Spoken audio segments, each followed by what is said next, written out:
This is The Scoop for Wednesday. I'm Juanita Hurtado Huérfano with the WMNF News headlines.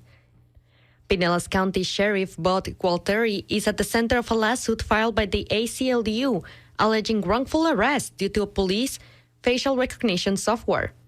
Robert Dillon was accused of asking a girl under the age of 12 to leave a Jacksonville Beach McDonald's with him in 2024.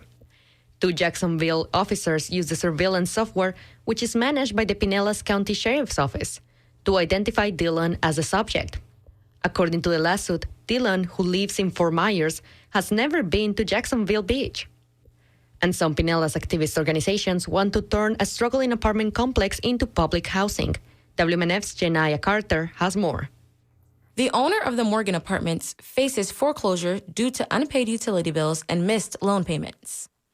The apartments located in Pinellas Point and South St. Pete had pieces of the roof torn off, fragmented patios, and doors broken off their hinges.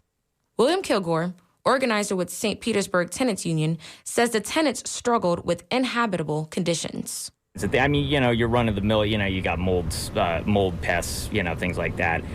There's deteriorate, for example, the common areas, even they have a swimming pool that's turned green algae, creature from the Black Lagoon, The Tenants Union was one of the groups that gathered community members at a recent city council meeting to push for St. Pete to turn the Morgan Apartments into an affordable housing project.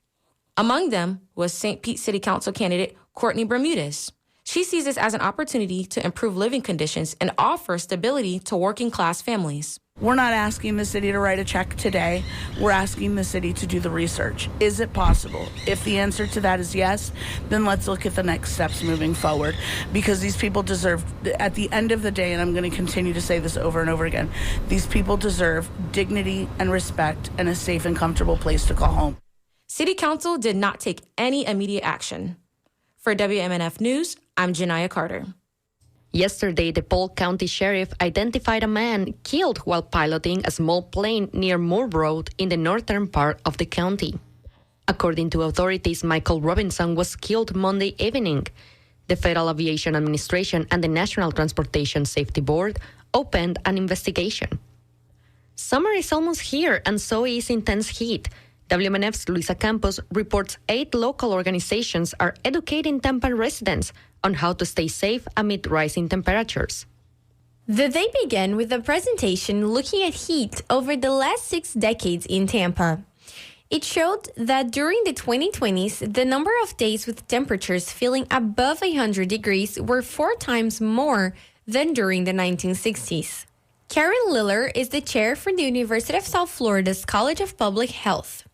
She warns about the potential risks of underestimating the heat. The evidence is there. We are getting warmer. The earth is getting warmer. The states are getting warmer. Florida is definitely getting warmer. Heat exhaustion comes with symptoms like excessive sweating, dizziness, cool, pale skin, and risk of fainting. In worse scenarios, a heat stroke can be deadly.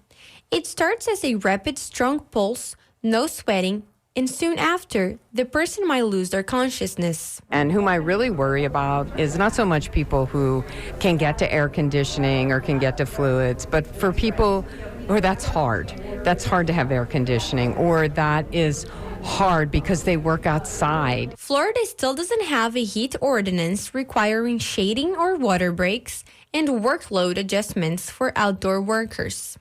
Construction and agricultural workers, gardeners, and roofers are at higher risks. For WMNF News, I'm Luisa Campos.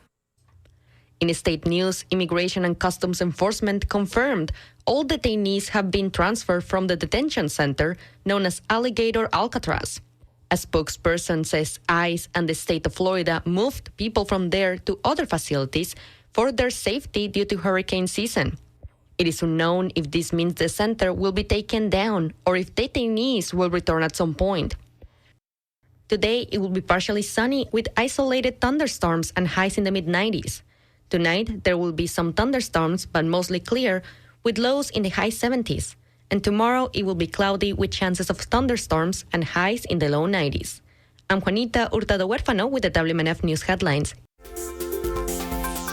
This is The Scoop, recorded at WMNF Tampa.